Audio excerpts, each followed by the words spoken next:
गुरु रूप साध संगत जी, वाहे गुरु जी का खालसा, वाहे गुरु जी की फतेह। साध संगत जी, आप सबका और वाहे गुरु जी का बहुत शुक्राना। आपने अब की बारी बहुत मैसेजेस करे और जो हमने गुरु तेग बहादुर साहब जी की शहादत पे जो वीडियो बनाई थी और जिस तरह से दशम ग्रंथ से शब्द जिक्र किया था और पढ़ के उसका अर्थ आपको बताया था, आपने उसकी भी काफ़ी उत्साह दिया है, आपने बहुत ही असीसें भी दी हैं। वहाँ पर एक ऐसा भी जिक्र किया कि जब मैं पढ़ के सुना रहा था तो मैंने कहा कि गुरु तेग बहादुर साहब ने जल्लाद जो हैं उनको ये आग्रह किया था कि जब मैं अपने प्रभु की भक्ति में जुड़ जाऊं तब तुम तलवार चला देना। ऐसा ठीक नहीं है। उन्होंने एक टेक्स्ट भी भेजा था जिसमें कुछ ऐसा लिखा था कि गुरु तेग बहादुर साहब ने ये कहा था कि मैं जैसे ही जपजी साहब का पाठ कंप्लीट कर लूँगा और उसके बाद ये शीस झुकेगा सजदे में अपने गुरु के आगे, जिन्नी नाम ते आया गए मशक्कत काल, नानक ते मुख उजले केटी छुटी नाल। ये जैसे ही अंदर चलेगा और उसके बाद ये शीस झुकेगा तो तुम तलवार चला देना। और उसी समय जो जल्लाद था जलालुद्दीन, उसने अपनी तलवार चलाई थी और गुरु साहिबान का सर जो है वो धड़ से अलग हो गया था। तो ये उन्होंने बताया और मैं उन श्रोताओं का बहुत बहुत शुक्राना करना चाहता हूँ। उन्होंने साथ में ऐतिहासिक प्रमाण कुछ भेजे, कुछ लिखी हुई किसी किताब की एक्सर्प्ट्स भेजी थी कि इस तरह से कुछ था, और एक पुरानी वीडियो क्लिपिंग भी भेजी थी कथा की, यानी संत सिंह मस्कीन जी की, जिसमें उन्होंने भी ऐसा जिक्र किया था। तो दास तो कथावाचक नहीं है, जैसा कि पहले भी कह चुका है, इसलिए जो भी भूल चूक हुई उसके लिए माफ़ी।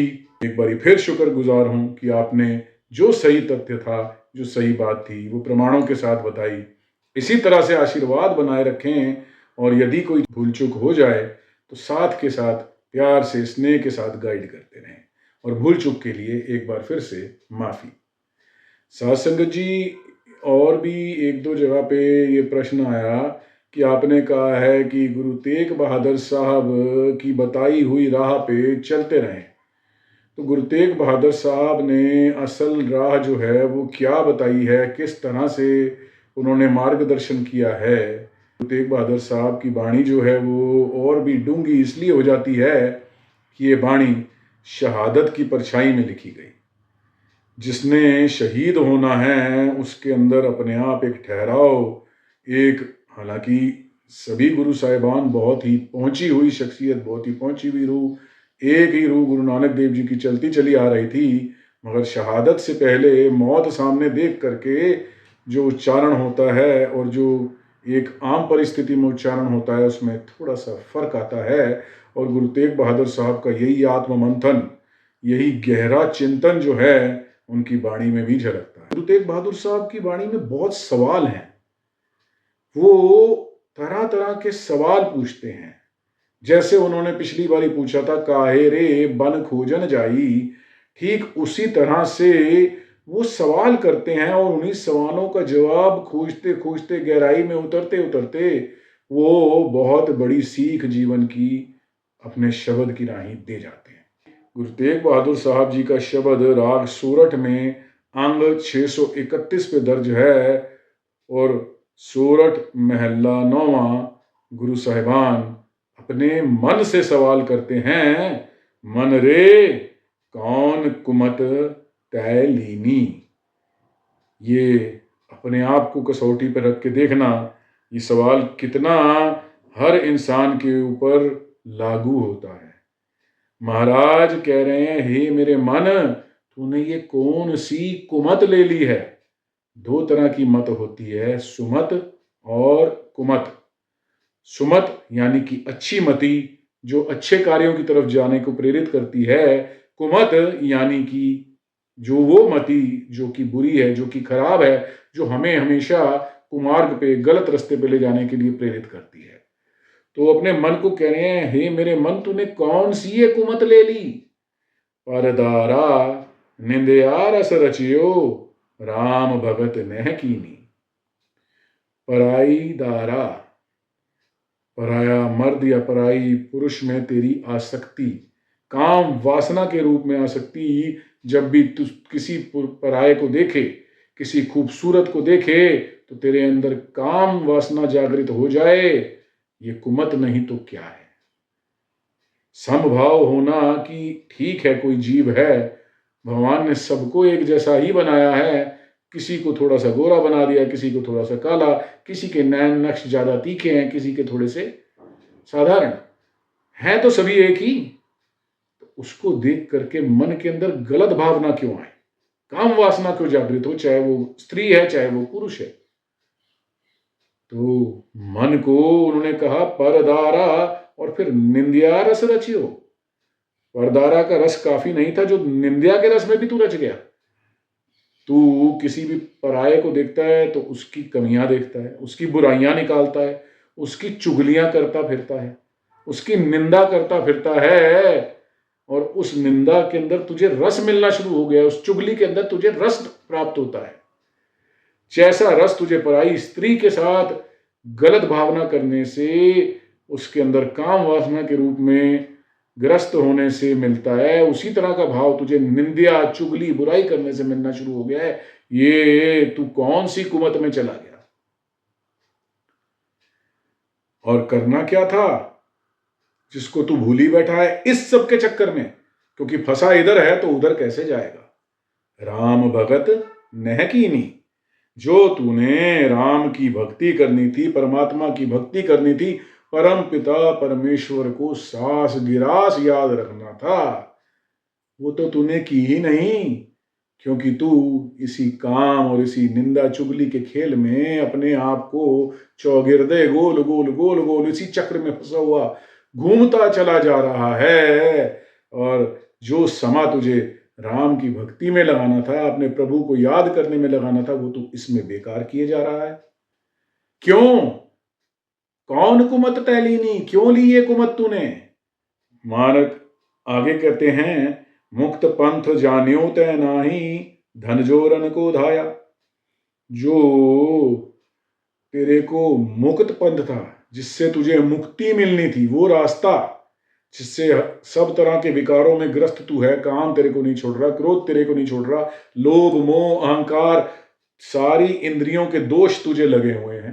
देख तू गलत रहा है, सुन तू गलत रहा है, बोल तू गलत रहा है, हर तरह के विकारों में फंसा हुआ तू मानव, और तुझे मुक्त का रास्ता सामने है, मगर तू उसको जान के भी राजी नहीं हो रहा, तू उसकी तरफ देखने को ही तैयार नहीं है।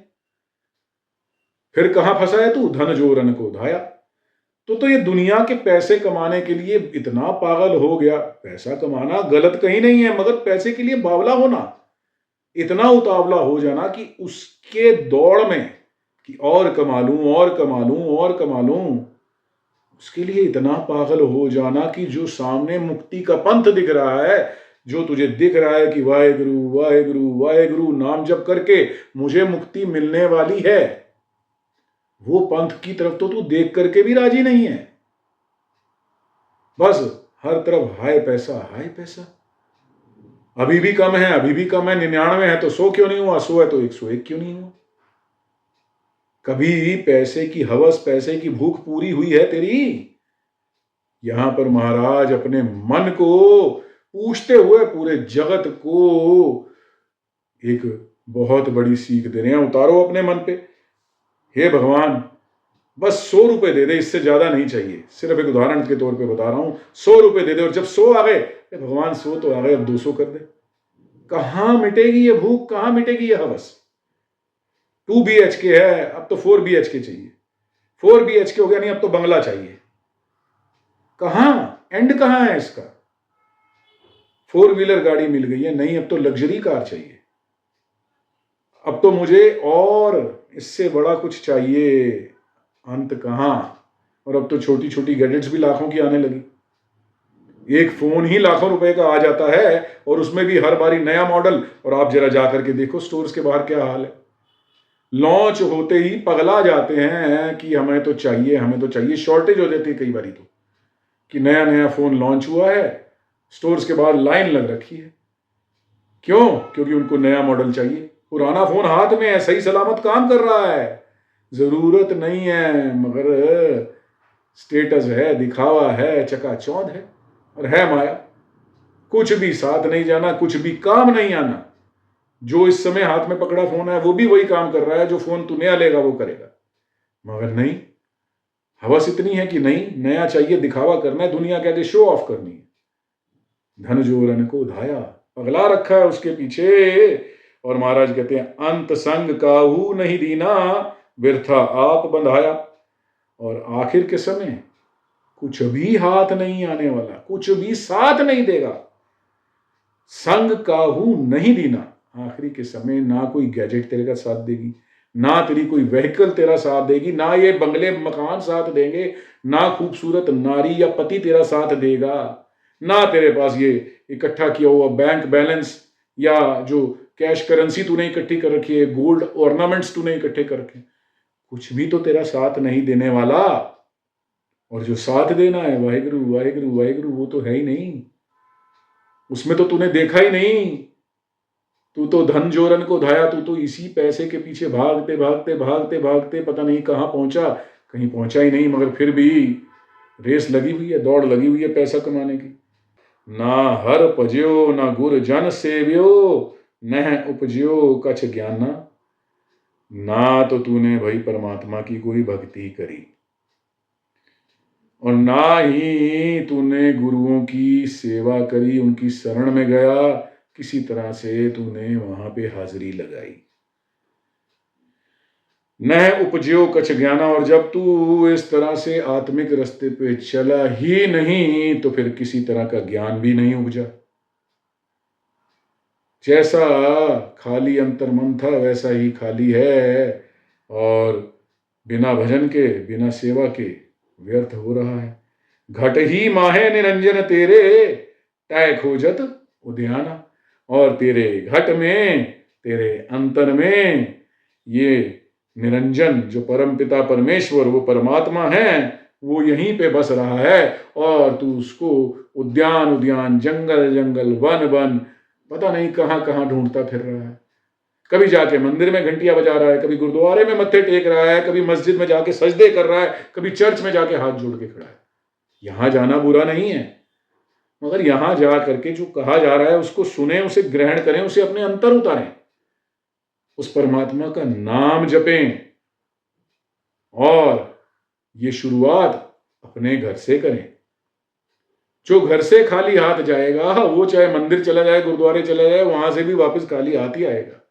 जो घर से वाहिगुरु वाहिगुरु वाहिगुरु वाहिगुरु शुरू करेगा और रास्ते में भी वाहिगुरु वाहिगुरु वाहिगुरु करता जाएगा, वहां जाके वाहिगुरु की वाणी, उनका शब्द, उनका जो किया हुआ व्याख्या है, जो वहां पे चल रहा है, ना सिर्फ उसको सुनेगा, उसको अंदर तक भी जाने देगा। फिर वो गुरुद्वारे में भी कई आपने देखा होगा ना, बातचीत में लगे होते हैं। वहां कीर्तन चल रहा है, यहां बातचीत में लगे हैं। कितनी अजीब बात है। इसी बातचीत से, इसी दुनिया से छूट करके आए हो, प्रभु के दर पे आए हो। जो कीर्तन कर रहे हैं उनको सुनो तो सही। जो वाणी चल रही है गुरुओं की वाणी, उसको अंदर तो उतरने दो। ये तो लाहा लेने का समय है, और यहां पे भी आकर के वही दुनिया की बातों में उलझे हो। फिर तुम गुरुद्वारे आके भी नहीं आए, तुम अभी भी बाहर ही कहीं विचर रहे हो, गुरुद्वारे में तो तुम्हारी हाजिरी है ही नहीं। हाजिरी तब जब आप उस कीर्तन को सुनो, जो शब्द पढ़ा जा रहा है उसके एक एक कहे हुए शब्द का आशय समझो, उसका इशारा समझो अपने ऊपर, और फिर अपने आप को उस कसवट्टी पे नापो। बोलो सतनाम श्री वाहिगुरु, तब तो गुरुद्वारे का फायदा है। और कोशिश करो कि ये बदलाव अगर अभी तक नहीं है तो अभी से आए। बहुत जन्म भर मत तै हार्यो, अस्थिर मत नहीं पाई। जन्म जन्मांतरों में भटकने के बाद कई जन्म भय कीट पतंगा, कई जन्म गजमीन कुरंगा, कई जन्म पंखी बिरख होयो, कई जन्म सी सर्प सिरोयो। अब इतने जन्म तेरे निकल गए और उसके बाद ये जन्म मिला है तुझे। भई पर आपत मानुख दे हुरिया, गोविंद मिलन की ए हो तेरी बरिया। यही बारी है अपने गोविंद से, अपने परम पिता परमेश्वर से मिलने की। कोटान कोट जन्मों में भटकने के बाद, भ्रमण करने के बाद अब ये तेरे को गोल्डन चांस मिला और तू इसको इस तरह से व्यर्थ कर दे रहा है। कुछ तो सोच अपना समय बर्बाद करने से पहले कि मैं आखिर कर क्या रहा हूं और क्यों मुझे ये जन्म मिला है, तो किस कारण से, मेरा पर्पस क्या है। मुक्त पंथ तो अभी तक नहीं जाना, तो क्या बाकी का जन्म भी ऐसे ही बिताऊंगा। कछ बिगड़े नाहिन अजहूं जाग, अभी भी जाग जा, अभी से ही शुरू कर दे। जहां से लड़ पकड़ लेगा परमात्मा तो मेरा इतना दयालु है, वहीं से बाह पकड़ के तुझे निकाल लेगा। तू चल तो सही, शुरुआत तो कर। तो महाराज कहते हैं, बहुत जन्म भर मत तय हार्यो, अस्थिर मत नहीं पाई। और भ्रमण करने के बाद तू हार चुका है और अभी भी ये मति जो है, ये अकल जो है, अभी तक अस्थिर नहीं हुई तेरी, स्थिर नहीं हुई है एक स्थान पे।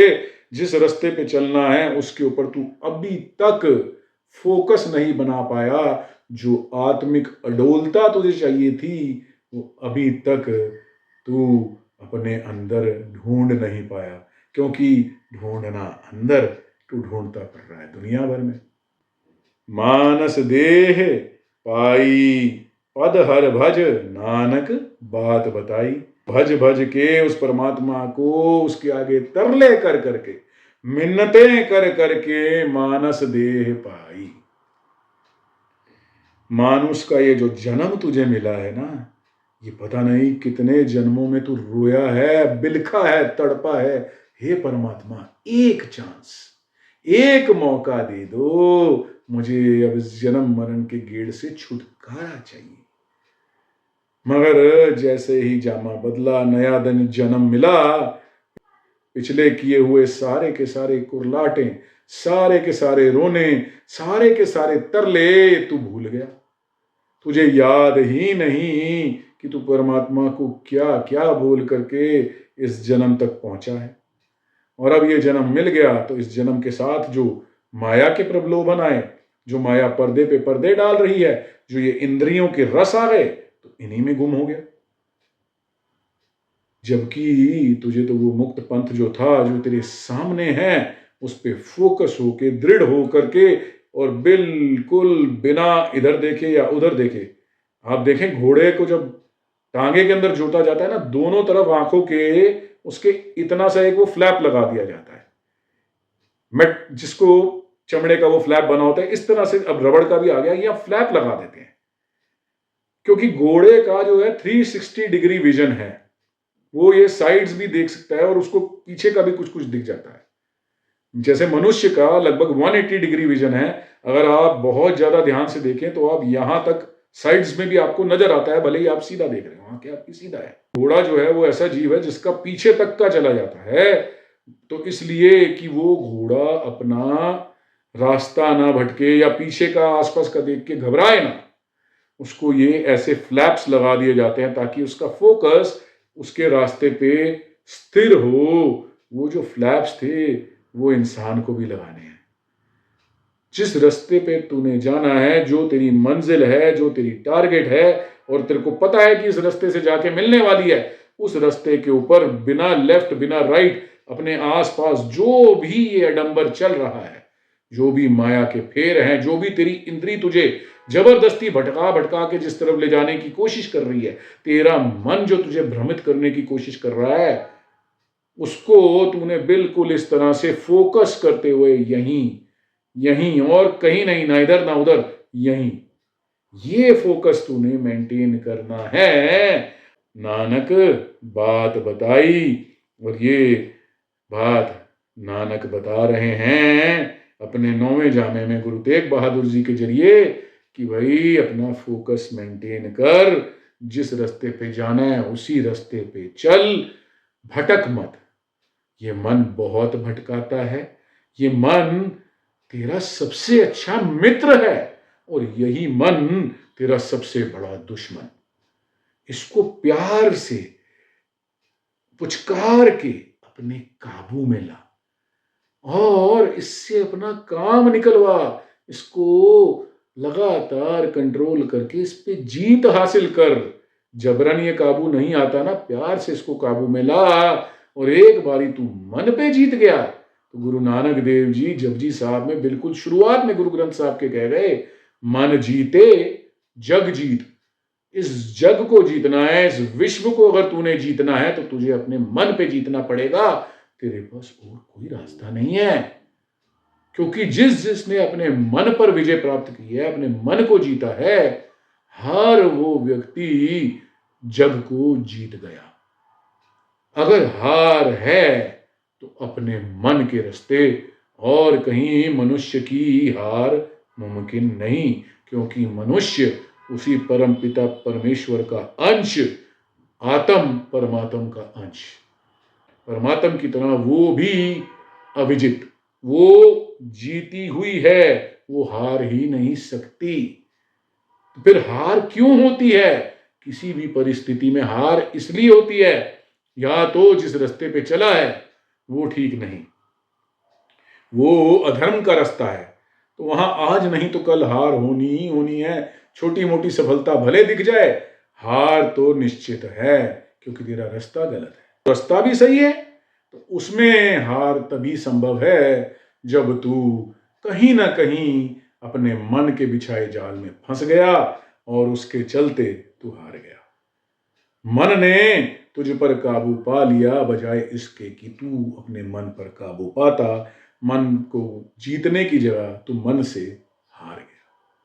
गुरु नानक देव जी कह रहे हैं, मानस दे पाई पद हर भज, नानक बात बताई। साथ संगत जी, बहुत बहुत शुक्राना, इतना प्यार, इतनी इज्जत, इतना मान और इतनी असीसां देने के लिए।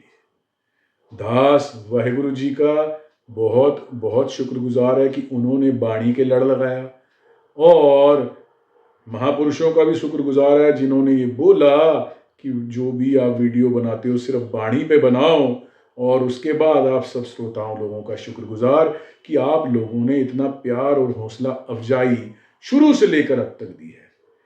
इसी तरीके से प्यार बनाए रखें, आगे भी सब्सक्राइब करें, और अपने जान पहचान वालों को भी सब्सक्राइब करने के लिए बोलें। हमारा यूट्यूब चैनल गुरबानी कहे, हमारी जो इंस्टाग्राम का हैंडल है गुरबानी कहे हर्षपाल सिंह, उसको भी आप लोग फॉलो करें, और जो हर्षपाल सिंह की प्रोफाइल है फेसबुक के, उसको भी आप लोग फॉलो कर सकते हैं, और लगातार गुरबानी को सुने, गुरबानी को पढ़ें, वाहिगुरु नाम का जप करें और अपने जीवन को सफला बनाएं। वाहिगुरु जी का खालसा, वाहिगुरु जी की फतेह।